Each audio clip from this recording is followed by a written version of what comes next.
We'll go ahead.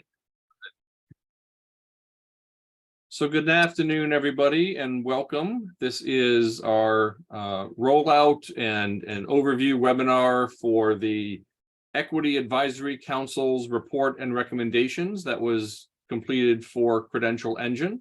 We're pleased to have you with us. My name is Scott Cheney. I'm the CEO here at Credential Engine and had the pleasure of working closely with our Equity Advisory Council on this report. I am joined today by some wonderful colleagues here at Credential Engine.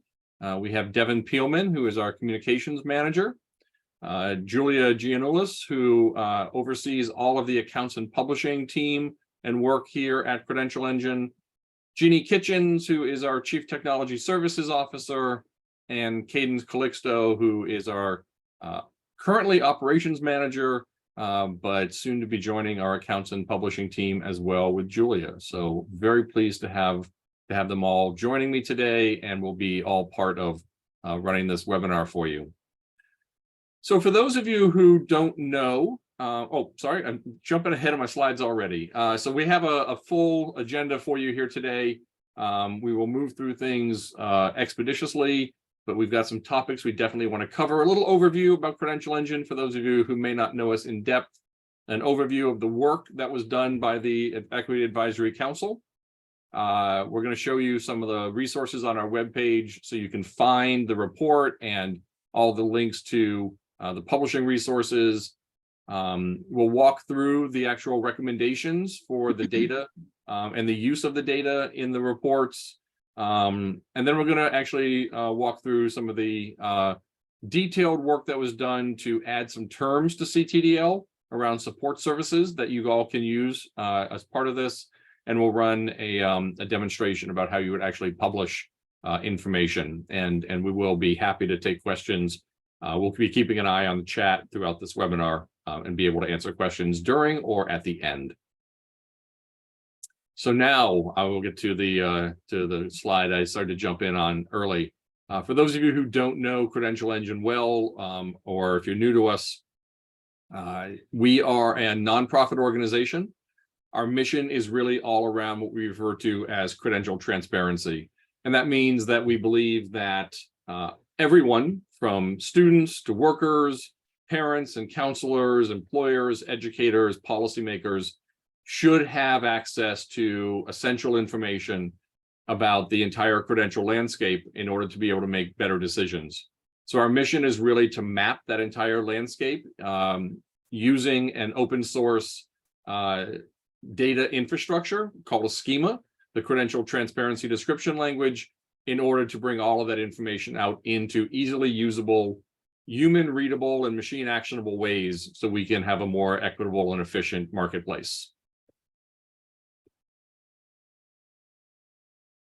We do that through a number of different ways. As I mentioned, the core of all of this work is done through the Credential Transparency Description Language.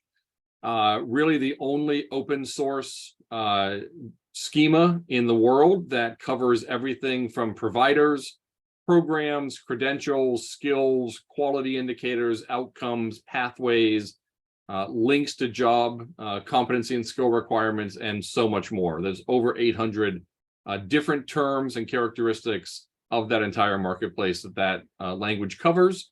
And as I just referenced, we're always adding to that in order to be relevant and useful. And we just finished adding some of our support services terms to that in order to meet the goals of the Equity Council.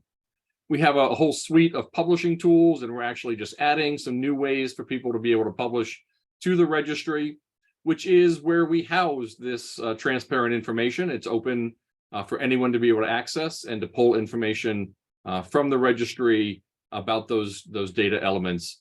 And then we work very closely with any organization that wants to be able to use those data in new navigation, pathway, explorer kind of tools, or anything else that you can think of where that would be of benefit. I'm not going to go through this very complex and daunting slide in detail. It's really just to give you an idea, without my listing all of those top line classes off, the complexity that the CTDL can describe. and the range of different things that are in the CTDL. You can always access this information on our technical website. And I'll ask Devin to just add that technical website URL to the chat. And you'll get these slides afterwards as well, so you can access this information. But it is a very rich, very complete data schema.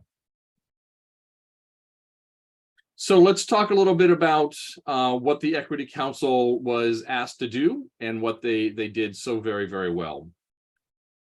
When yes, thank you. When we were beginning to think about this Equity Council, and I should call out the support of the Gates Foundation for seeing the vision that we had. As I said, our mission is about credential transparency, and it's to make sure that people have access to the information they need in usable ways. What we realized is that just publishing information is not necessarily enough, and we've always known this. So we wanted to work with a set of experts to help us identify which data points do students need to know and that workers and employers would benefit from having access to. Not just all 800, that would be wonderful, but what are the particular data points that would really help a student understand which credentials and which programs are more likely to lead to equitable outcomes for themselves, not for the general public, but for them. And so help us think through these 800 terms and others that we should be focusing the ecosystem, all of our provider partners and states and others on focusing on publishing those. So we began with the question of what are those data points that a student would really benefit from. But we also knew that just having those data available isn't enough if students can't actually find those data and use those data in meaningful ways that will actually help them move ahead in an equitable manner. So the second part of the council's work was focused really on data use principles. Let's assume that we're successful in having all of our providers and all of our states in the United States and elsewhere publishing that information. We need to make sure then that all of our partners who are building learning and navigation and pathway tools are using those data in ways that actually maximize their value. So we have a set of data use principles as well that we are calling on all providers to adopt and to build into their technologies.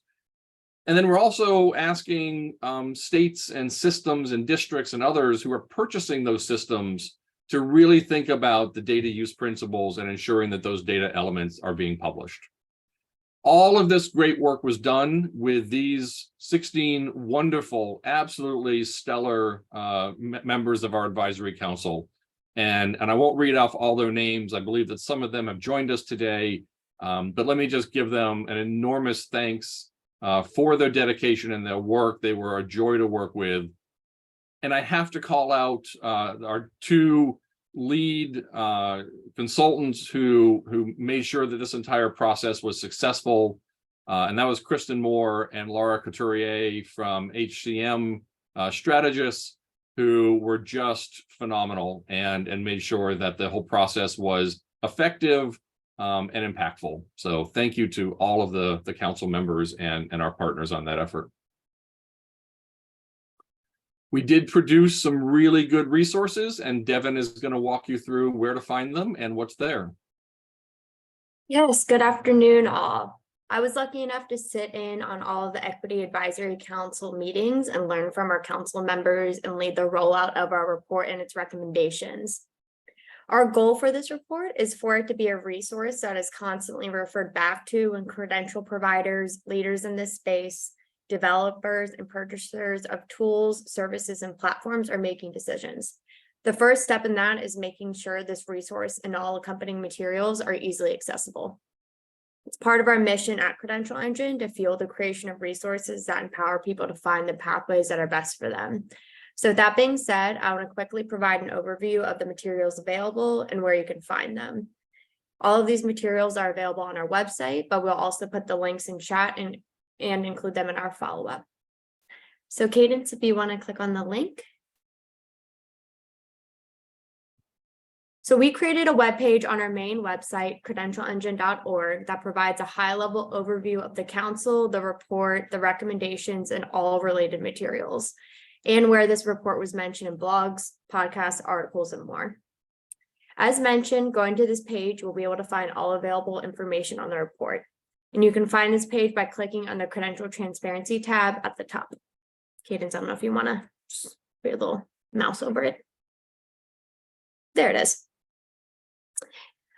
We encourage you all to read the related articles and blogs mentioned at the bottom of this page, specifically the conversation between council members David and Elena and our consultants Kristen Moore and Laura Couturier that was highlighted in Inside Higher Ed's Transfer blog series. In addition to the report, we created 3 extra resources linked. Cadence, if you want to scroll down a little bit to the additional resources section on the page. Yes, in addition to the report, or scroll up a little bit. There we go. We've created 3 extra resources that are linked here that have the data tiers called out, our use principles called out, and the data tiers and use principles called out. Scott will provide more information on the details of those in a little, and all technical resources Jeannie and Julia will discuss later in this webinar are also available on this page. We encourage the sharing of this report, and we hope that everyone in this space will take time to consider the tiers and use principles called out in hopes that we can dismantle inequities in education and employment access and outcomes through the universal adoption of transparent open data to give people clear and consistent information. I will put my email in the chat in case anyone has any follow-up questions, but that is all for me. Thank you. Thank you, Devin. So let's take a second and just turn our attention a little bit more to some of those specific sets of recommendations. And we can go ahead a couple of slides, Cadence. You can do one more. And I'm actually just going to have you go to the next one as well. So when the council was thinking about this question of what is it that people need to know, we had a lot. As you can imagine, the Equity Council was really invested in making sure that students had access to a lot of information. We balanced that with recognizing that publishing a lot of data as linked open data is a project for a lot of institutions and states. And so we wanted to organize this into 3 buckets. So we could actually ask you to tick off each of those buckets one at a time, and to make sure that we're progressing and continuing to make strides toward having more information available for the purposes of equity. So we don't have a slide on it here, but I'm just going to give you an idea, and you'll see it in some of the resources that are being posted in the chat, what's in these different tiers. And you'll see it in a second when they actually walk through some of the recommendations or the demonstrations. So in tier 1, commonly referred to as no excuses, these are things that providers and states know and are easily accessible. And we really think that making them public and transparent is a no-brainer and easily done. So there are things like cost considerations. What does a credential or a program or a program initiative actually cost to complete? Is there financial aid available, and what does that look like? Are there advisory and support services available from the program in order to assist somebody in completing it? How long does it take, and how many credits or other time is needed to complete the particular credential in question? So things that are easily available and readily publishable, and so really no excuses. And we're calling on everybody to step up and make that information accessible as linked open data in CTDL. The second set of data we recognize might be a little bit harder to find, not always. A lot of our provider partners have ready access to almost everything in tier 2, and we would encourage them to step forward and publish that information. You don't have to necessarily do all of tier 1, then all of tier 2. If you have things in tier 2 right away, please go ahead and publish them. We just did this as an organizational structure to give you an idea of how to kind of approach this question. And then tier 3, quite honestly, there are some data points in there that the council really felt were important to have available for students. But some of them may not be readily available to publish because we as a set of institutions or an ecosystem haven't defined them fully yet. So we're going to be stepping up ourselves and calling together some experts in order to define some of these new data elements and making them accessible in CTDL for all of you to be able to get to. So all of that said, we have, yep, you can move ahead. Thank you, Cadence. We have 4 particular elements in our call to action that we're calling on everyone to work on with us. First of all, if you are an owner or a provider of an educational or occupational credential, that means a diploma, a certificate, a badge, a certification, a license, a degree, an apprenticeship, we're asking you to step forward and meet the call to publish the data elements in tiers 1 and 2. We ourselves are going to take on the responsibility of helping to support and convene stakeholders and policymakers and experts to further build out CTDL and to have those data elements in tier 3 that need to be defined and made accessible. We will take those steps on in the coming weeks and months. Next, if you are an organization that actually develops a customer, learner, student, worker facing tool to help them navigate and move through pathways in this space, we're asking you to actually use our data use principles and build those into your technologies. And I'll give you an idea of those data use principles here. Things like make sure that you're sharing as fully disaggregated information as possible so that people can actually see what a credential outcome means for them, where they live, who they are, what their socioeconomic background is, and not just have general aggregate information as an example. So we're calling on those developers to step up and build these data use principles into their tools. And then finally, as I said, we're asking for the organizations that purchase such tools, K-12 school districts, individual institutions, states, to build those requirements and those data use principles into their purchasing agreements and into their contracts with vendors so that we can really see this happening at a holistic level. So that is what we're asking for. That is what the council is asking for. Again, I want to thank all of them for the work that they put in. And then I am going to ask Jeannie to walk us through the next slide here and the next set. Cadence, we can move ahead. Some of the work we did in order to add those support service terms to the CTDL for you all to be able to use. Yep. Thanks. Thank you, Scott. Yeah, let's talk about specific recommendations from the Equity Advisory Council. And before I get into those, I just want to share a little bit with everyone so you understand how we get things done here at Credential Engine. As Scott alluded to, the CTDL is a living language. We're always working on it. And this Equity Council recommendations directly impacted the CTDL immediately. And we follow a process. This process is in our policies. And so we were required to follow these processes to ensure durable and persistent value to CTDL and linked data in the credential registry. So we form a task group of volunteers that are a broad range of experts. We have a public comment period on adding CTDL terms, and then we implement them. So we're going to walk through the recommendation that came from the Equity Council to implement support services. So to build off those recommendations, we started with the Equity Council's recommendations for the support services task group, and it meant forming this formal task group and building off of the work of the Equity Council. We never like to reinvent the wheel either. Go ahead and go to the next slide.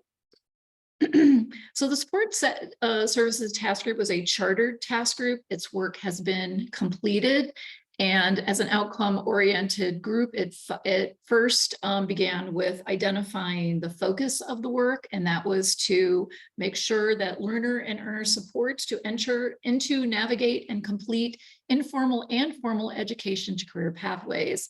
And I won't read the rest of the text, but I think it's important to know that this impacts design of the CTDL, and the impact of the design was to make sure that support services wouldn't only be describing typical educational and occupational type programs where they're often kind of embedded in, for example, a college or university has student support services, but you can describe student support services whether a person is directly affiliated with such an organization or even somebody who is working. So we wanted to make sure we could use the CTDL to have a broader range of support services beyond those typically offered, say, with post-secondary institutions.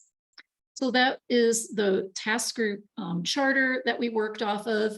And we began by building off the use cases that the Equity Council worked on. So for many months, the Equity Council brainstormed use cases, and we went through all of those use cases, and we identified any gaps in them where the CTDL could be expanded. And that's where we began with. We began with those use cases that were clearly we needed to expand the CTDL to be able to describe support services, but we have other advisory groups as well. They're also feeders into our work.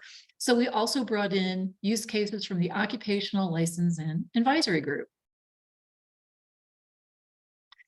So the outcome from that work was implementing in the credential transparency description language, and you'll soon see with the credential registry in our publishing system, so CTDL terms for support services. And foundational to that is a new CTDL class that's been fully implemented for support services, and that is for resources and assistance that help people overcome barriers to succeed in their education and career goals. And what happens when we expand the CTDL, it's a very large language. We're able to use a lot of the existing properties. So we were able to use a lot of existing CTDL terms to describe support services. However, if we go to the next slide, I want to point out a couple of other important updates. We added a controlled vocabulary or terms for accommodations, and the key phrases here in the definition of accommodation is to provide equal access and opportunity to people with diverse needs and preferences. So I'm sure looking at this list, you recognize some of these types of accommodations, and they're all defined in the CTDL and can be described and published, so you can publish your data using these types of accommodations. And the other important aspect of that work was a support service category. So when you're describing your support services, you can also identify the specific types of support services. This is really, really helpful for search and discovery, for filtering and so forth, to really narrow down a very broad range of potential support services. And you can see that we have defined a fairly substantial list here of 50 support service categories that, again, are intended to help people succeed in their education and career goals. So all those terms have been implemented in the CTDL. They're all available for anyone to use under an open license, but we also implemented them in our publishing system.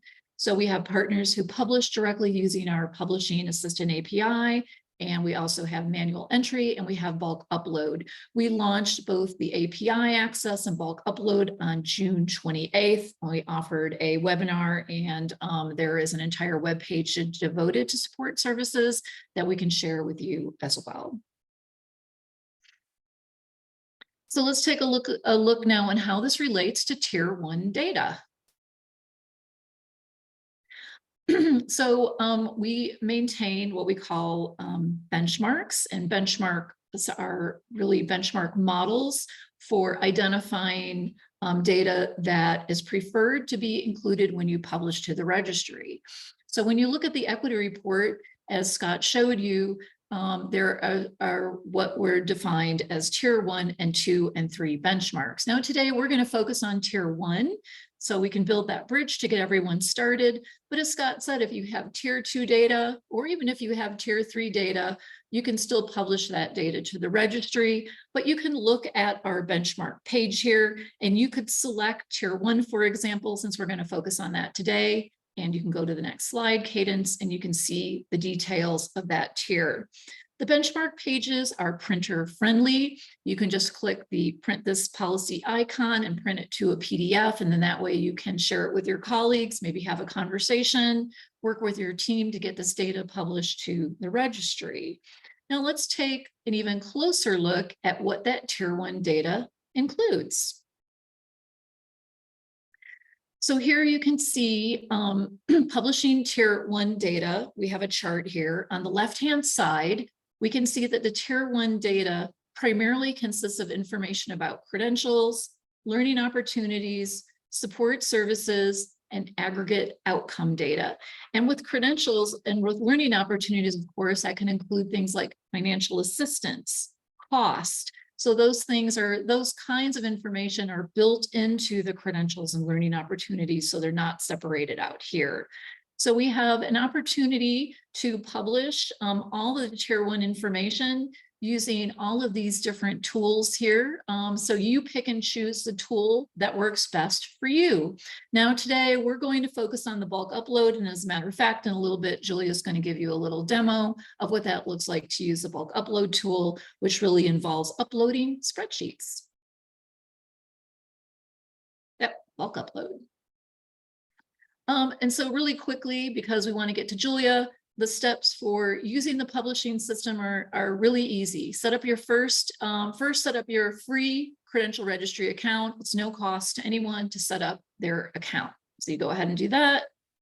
And then you can bulk upload your information about credentials, learning programs, support services, and aggregate outcome data. There's instructions and videos available, pre-recorded demos that Julia has done for you to watch. Now, the bulk upload, when you log into the system, you're going to see when you navigate to all the different publishing options that you can bulk upload credentials. And when you go there, you'll be looking for those tier 1 icons. Click again. Yep, and we can proceed. Same for learning opportunities. From our bulk upload, there's a specific area for uploading learning opportunities, and you'll also be able to see that you can also update from these bulk uploads. And again, you're going to be looking for those tier 1 icons. And we can go to the next. Same with support services. When you go to the bulk upload, you'll see that you can upload your support services and look for those icons. Now I'm focusing on the tier 1 icons, and of course, when you get to that page, you're going to see there's icons for all 3 tiers, and we would encourage you, if you have the data, to go beyond that tier 1. And then finally, aggregate outcome data.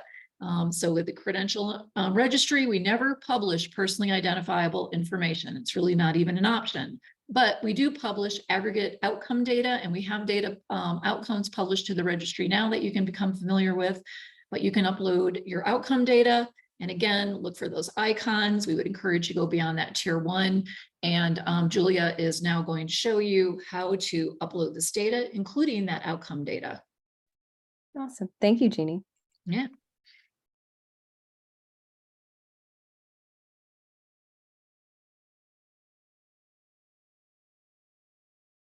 Right. So to begin the bulk upload process, you'll log into the credential publisher.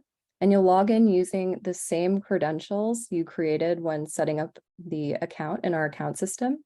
So after you've logged into the publisher, you'll be directed to the search page. You'll see this add new bulk upload dropdown at the top. And if you click it, it expands and you'll see this bulk CSV upload subheading.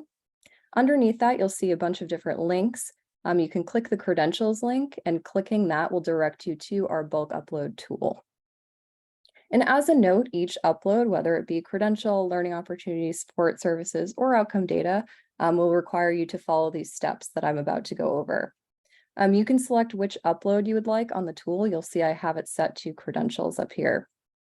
You'll also see select your organization. at the top of the page. And to select your organization, simply click the drop down and you can select your organization from the list. The page will then say that you're on your organization's bulk upload tool. And moving down to the introduction, you'll see this is just an overview of the bulk upload, as well as steps to upload new credentials, as well as steps to update existing credentials. And you'll see a note about the equity benchmark model right here, letting you know that certain properties in the bulk upload are part of the different tiers of the equity benchmark model. And the tier 1 properties are represented by a signal bars icon with 1 filled-in bar. Tier 2 properties have that same icon with 2 filled-in bars, and tier 3 properties have 3 filled-in bars. So we will be focusing on tier 1 properties for this demo, as Jeannie mentioned. So we'll be looking for properties with 1 filled-in bar when we get to selecting our properties. And as a note, every page on this tool has this signals bar icon next to the properties to notate the tiers of the equity benchmark data. Moving down to step 1, to complete your organization, you can expand this tab and you'll see your organization's CTID, and your organization's addresses below. And you can use these addresses in your bulk upload spreadsheet. You would just need to include the address IDs as a pipe separated list of values if there are multiple. And moving on to step 2, this is where you will begin to select your properties to be included in your template. So you'll notice that we have it selected to upload new credentials, but you can also update existing credentials once the data is in the registry. So you'll see this required properties tab right here, which expands, and you'll see these properties are part of our minimum data policy and have been pre-selected for you right over here. So they'll automatically be included in your spreadsheet when you download it. And as these properties are part of our minimum data policy and required to publish to the registry, they are also part of our tier 1 equity benchmark data. So you will see the signals icon with 1 bar next to each property. And just to run through these required properties, their external identifier, that unique identifier that prevents duplicate credentials from being created, the credential name, credential type, description, subject web page, credential status, and language. And like I mentioned, these are automatically selected, so there's no way to unselect these properties. No need to worry about missing them from your spreadsheet. And just looking at the minimum data, if I scroll back up here, you'll see we have the property name in this column. We have a description of the property and an example of what data goes into that property. And we also have the special data requirements on how to format the data in the spreadsheet for the upload. You'll notice this property credential type has these little blue information bubbles next to each of the data values, and it provides more information on each option, as well as how to format the data in your spreadsheet right down here. So now that we've run through the minimum data required to publish, let's continue and go over the properties that are part of our equity tier 1 benchmark data as well. So I'm going to expand this tab. And just a note, you'll notice that none of the properties past the minimum required data have been selected. So you have the ability to scroll through and select the appropriate properties to include in your spreadsheet. So the first equity tier 1 property is available at codes. For this property, you can use all to indicate that all of your organization's addresses apply, or you can use the list of address IDs under step 1 above. I'm going to check some of these off. And we also have, if we continue down the page, estimated duration description, where you can provide a description about the estimated duration. And also part of the equity tier 1 benchmark data is NAICS list, ONET codes, optional properties. We're continuing down the page, SIP list, and Navy rating. And you'll notice that if you have multiple values for a property, you'll separate them with a pipe symbol right over here. Moving down the page, we have financial assistance properties as part of the equity tier 1 recommendations. See that icon right there. So if you have any financial assistance properties, you'll just enter an external identifier to distinguish between financial assistance profiles. And you'll also enter a name and a description for each financial assistance profile. Continuing down the page, we have cost properties. We have external identifier, description, and details URL if any cost properties are entered. We also encourage condition profiles as part of the equity tier 1 benchmark data. If any of your credentials have conditions like a requirement, a recommendation, a renewal, or a co-requisite.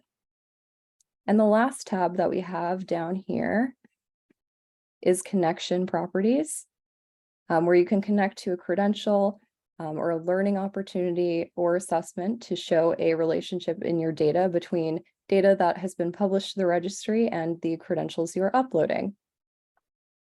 And once you have selected all of your properties, you'll just come down to step 3 to download your template, and be sure to select include sample data and include instructions so that those will be included in the template for your reference. And you can click the download template spreadsheet button. And this spreadsheet will download to your desktop as a CSV file, and you can convert the CSV to an Excel doc or a Google Sheet to easily input your data. So I'm going to the template I downloaded. You can see here, and I've opened it in Google Sheets to start inputting my data. You'll see sample data and instructions have been included in rows 2 and 3, so you can reference them in the spreadsheet. And you'll see in row 1 that all of these different properties are the properties that were selected on the bulk upload page. You'll see the minimum required data is here, as well as the data that is part of the equity tier 1 benchmark recommendations. And once you're done filling out the template, you'll just delete column A, as well as sample data and instructions. Those need to be removed before upload or you'll receive an error. So I have a filled bulk upload spreadsheet right here for this demo. And I'm going to download this as a CSV file. And it's important to note that the bulk upload spreadsheet needs to be uploaded as a CSV file, as that is the file extension that works with our system. So I'm going to go back to the bulk upload tool and continue down the page where we left off. Now we're at step 4. This step has some helpful tips and tricks as you are inputting your data in your spreadsheet if you ever need more help. But if we have already inputted our data, so we will just upload our data under step 5. So to upload your data, you'll select choose file, and then you'll choose the file from your desktop. You can select preview, and this will replicate your spreadsheet. And you'll see the properties as the column headers and all of the data you've entered. This is a great opportunity to do a final quality check before uploading. And when you're done, you can click the Save this data to the Publisher button. And once you click it, it will ask you if you're sure you want to upload the data. You'll see this progress bar, and then a green success message will appear that says your data has been uploaded, and you'll see some upload results here as well. So the next step is to approve your credentials to be published. So to do this, you'll just click this organization summary page link that's underneath step 6, and this will take you to the summary page where you will approve data to be published. So I will just come over here to my organization summary page. And when you click that link, depending on how much data you have in the publisher, you'll just wait for all of the tabs to load. You'll see the credentials tab. And if you click the tab, you'll see all of the credentials you've entered into the publisher. So to approve the data, you'll just select all or select certain credentials that you'd like to approve and click the Approve All Selected Items button at the bottom. And once everything is approved, the publishing team will get an automatic email notification that you have approved your data, and we will go in and publish it to the registry, and it will also be made viewable in our credential finder. And I just have an example of a credential in our credential finder, so you have a visual on what a published credential looks like in the registry. Please feel free to reach out to the publishing team at publishing@credentialengine.org if you have any questions about the bulk upload process, and I will drop that link in the chat as well. Thank you. Thank you very much, Julia. I want to see if there are any questions from anyone that we've not had a chance to answer in the chat. We've loved having the chat going and to getting all those questions answered. But anything else that people have, or Jeannie, other elements we want to make sure we cover here today for people? No, that was a great demo, And yeah, we always welcome questions in the chat or raise your hand. Let us know if you have any questions. One thing I can add to the demo is that, frequently when a state system or a school or credentialing organization cannot use our API directly, which is a preferred way to go, because once you use our API, you just automatically push data to the registry, and many states are doing that already. But typically this information, or some of it or most of it, is in a system where they can download, say, a spreadsheet report, and then use our bulk upload, for that data. So it's not as though you have to manually enter everything in all cases. And Cadence, you could probably go ahead and advance.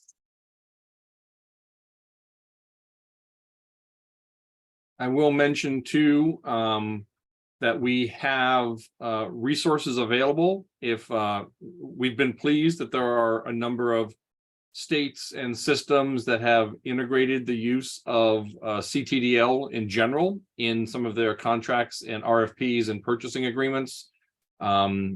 If anyone is interested in any resources and language and recommendations, we can help you with thinking about how to include the use of these data elements, of the data use principles into any new and upcoming contracts for any type of vendor related to these data. So happy to help you with that. I'm just making sure we cover all questions. We will be sending out this video to everyone. It'll be getting posted as well on our website along with the slides. So you have access to all of that. If you have any other needs, please contact us. And Scott, of course, all those publishing methods are available now, so everyone can go ahead and you can start publishing this data. You can begin with tier 1, and as Scott and I have mentioned a few times now, go beyond that as well. So you're not limited to only the tier 1 data. And Scott, if we could just go one more slide, Cadence. This is a good time to let everyone know about our Pathway Builder launch, which adds yet another way to utilize that data in the credential registry to design or to express existing education and career education and learning and work pathways in the Pathway Builder. So we're going to be launching that next week, and we would welcome all of you to join that webinar as well. Absolutely. So I'm going to give it one more tick to see if there are any questions. Is it possible to search by language? Jeannie, I'm going to let you. Yeah, the registry, the credential registry and the CTDL are designed to support multiple languages. Now, of course, the vast majority of data in the registry is in English, but we do use what is called language maps. And so each type of language that is published to the registry can be expressly identified. As a matter of fact, it is a requirement. And yes. Are you answering Jessica's or are you answering Elizabeth's? Oh, I'll answer Jessica's if you want to do Elizabeth's. I don't see Jessica. Is it? That's okay. I got it. Okay. Yep. I'll let you answer Elizabeth first. Elizabeth, does a registry allow for updates? Yes. All of the data that you saw that Julia talked about, that you heard me talk about, is all updatable. So as a matter of fact, we have what we call a currency policy, and organizations are required to review data in certain time periods and update that data. And you have multiple options for updating that data as well. And one of them is through the bulk upload that Julia showed you. I'll also just add on to that one of the nice things about the registry is that it can keep and support various versions. So if you have a version of a credential that was offered and then you update it and overhaul it sufficiently that it really is a new type of credential, that can be published while keeping the old credential in as well. So that especially if you're using this information in comprehensive learner records or transcripts, you can always have a link to the appropriate version of a credential that was issued. So updates are required and necessary, but versioning is also supported.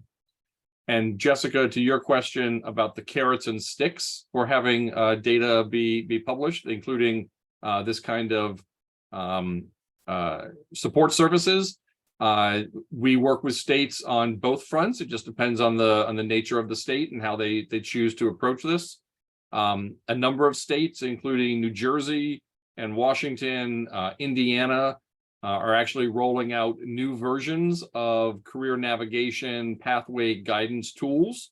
And as part of that, they are working to increase and enhance the type of data that are being published to the registry from their providers, so that we can have both the stick of we need you to do this, but the carrot of you're going to be featured and be findable and understood in new versions of pathway and navigation and counseling tools. And we want to make sure that we're showing the best of what you offer by having richer information about things like support services, so that you actually get that resource benefit out of it all. So a little bit of both, because that's the way the world works.